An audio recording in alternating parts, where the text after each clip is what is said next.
देखो हमारे यहां 4 युग, 4 युग है ना, है कि नहीं है? हाँ या है तो बोलो, है कि नहीं? पहला युग कौन सा है? सतयुग। दूसरा पक्का तो देखो आता नहीं है, 5 करोड़ का सवाल है।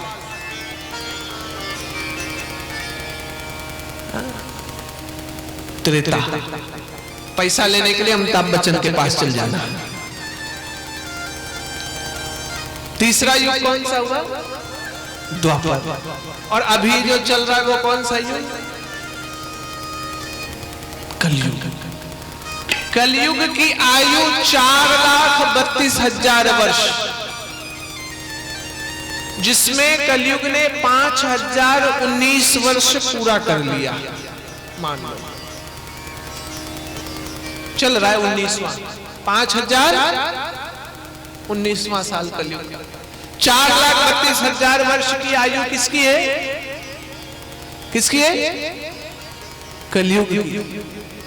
कलयुग का बाप कौन सा युग हुआ? द्वापर। कलयुग से पहले कौन था? द्वापर। द्वापर की आयु 8,64,000 वर्ष।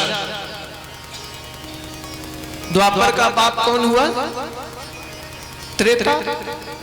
त्रेता की आयु 12,96,000 वर्ष। और त्रेता से ऊपर कौन सा युग हुआ? सतयुग। सतयुग की आयु 17,28,000 वर्ष। सतयुग की आयु सबसे ज्यादा। और सतयुग में एक मनुष्य की आयु पता है कितनी? एक मनुष्य की आयु 1,00,000 वर्ष होती थी। और सतयुग में कितनी संतानें होती थी पता? अधिकतम 10,000।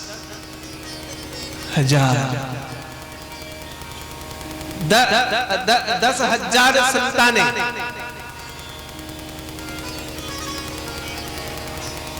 ये सतयुग में 1,00,000 साल आयु, 10,000 अधिकतम संतानें। फिर समय आ गया त्रेता का।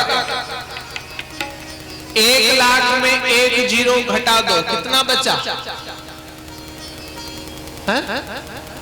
10,000। मनुष्य की अधिकतम आयु हो गई 10,000। और सतयुग में 10,000 संतानें होती थी, उसमें 1 जीरो और हटा दो तो कितने हो गए? त्रेता में मनुष्यों की आयु, मनुष्यों की आयु 10,000 और संतानें कितनी हो गई? सगर के कितने पुत्र थे? 60,000 सतयुग में। फिर आया द्वापर। द्वापर में मनुष्य की आयु हो गई 10,000 में 1 जीरो घटा दो और कितना? 1,000। और संतानें द्वापर में होती थी 1,000, उसमें 1 जीरो और हटा दो तो कितना? धृतराष्ट्र के कितने पुत्र थे? प्रमाण देते जा रहे हो, देखो झूठ बात नहीं। फिर आ गया कलयुग। 1,000 में 1 जीरो हटाओ तो कितना बच गया? मनुष्य की आयु कलयुग में कितनी? वेदों ने कहा जीवेम शरदः शतम् शृणुयाम शरदः शतम् प्रब्रवाम शरदः शतम् मदीनाश्याम शरदः शतम्। 100 साल तक जीने के लिए तो वेदों ने आदेशित किया कलयुग में मनुष्य। और द्वापर में 100 पुत्र होते थे, 100 में 1 जीरो हटा दो तो कितने? 10 में बस। आजकल तो हम दो हमारे दो का बात चल रहा है, लेकिन अपने दादाजी नानाजी वगैरह को ध्यान दो तो 8-10 होते होंगे वो लोग, हैं? थे कि नहीं? कोई 14, कोई 15, कोई 22 भी। गलत नहीं बोल रहा हूं, ज्यादा दिन की बात क्या, अपने दादाजी के ही भाइयों को गिन लेना, अपने नाना जी को देख, दादाजी के पिताजी को। ये तो आया कलयुग, और कलयुग के बाद आएगा घोर कलयुग। 100 में से 1 जीरो और घटा दो तो घोर कलयुग में मनुष्य की आयु कितनी रहेगी? और 10 में से 1 जीरो और हटा दिया तो संतान कितनी? वो भी होगी कि नहीं, गारंटी नहीं।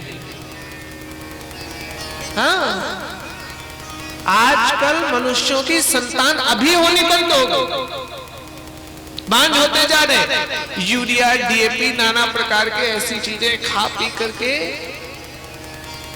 शुरू से कुसंगत का कारण, गलत विचारों का कारण। आजकल तो अंबानी जी ने मोबाइल ऐसी व्यवस्था बनाई कि छोटे छोटे बच्चे भी कुसंगत में पड़ते जा रहे हैं, और इसका बहुत बड़ा परिणाम उनके विवाह के बाद होगा। बच्चों का अपंग होना, कम बुद्धि के होना, कमजोर होना। पता लगा 2 किलो के बच्चे में 3 किलो के। अभी तो समझ में नहीं आ रहा। फिर वो बच्चे जो है ना, आयु वृद्ध नहीं होंगे। बच्चे की आयु वो बस 45, 50, 55 इतनी रहेगी।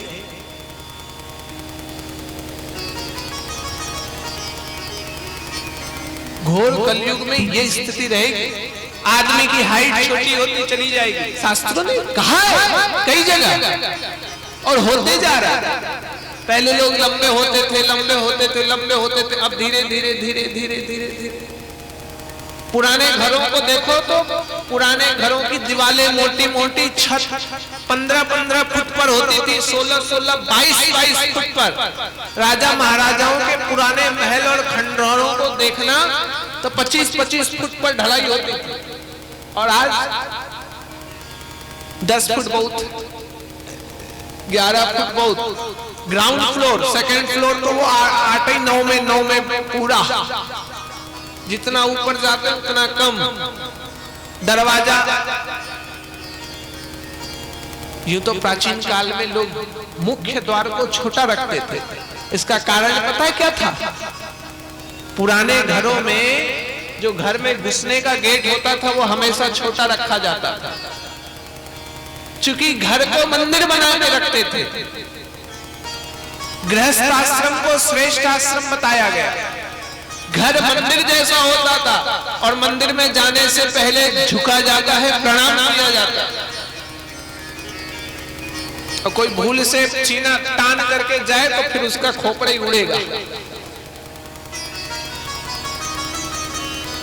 दरवाजे से ही पता चल जाता है घर मंदिर है। वो तो खैर देखो समय समय की बात है। चारों आश्रम विकृत होते चले जा रहे हैं। ब्रह्मचर्य आश्रम का तो पता ही नहीं, अन्यथा भगवान ने व्यवस्था ही बनाई। 25 वर्ष की आयु तक ब्रह्मचर्य अनिवार्य, 25 से फिर 50 तक गृहस्थ जीवन, 50 से फिर 75 तक वानप्रस्थ, और 75 के बाद संन्यास तो सबके लिए। लेकिन आजकल मुंह में दांत नहीं, पेट में आंत नहीं, फिर भी घर में जय जय राम, जय जय सीताराम।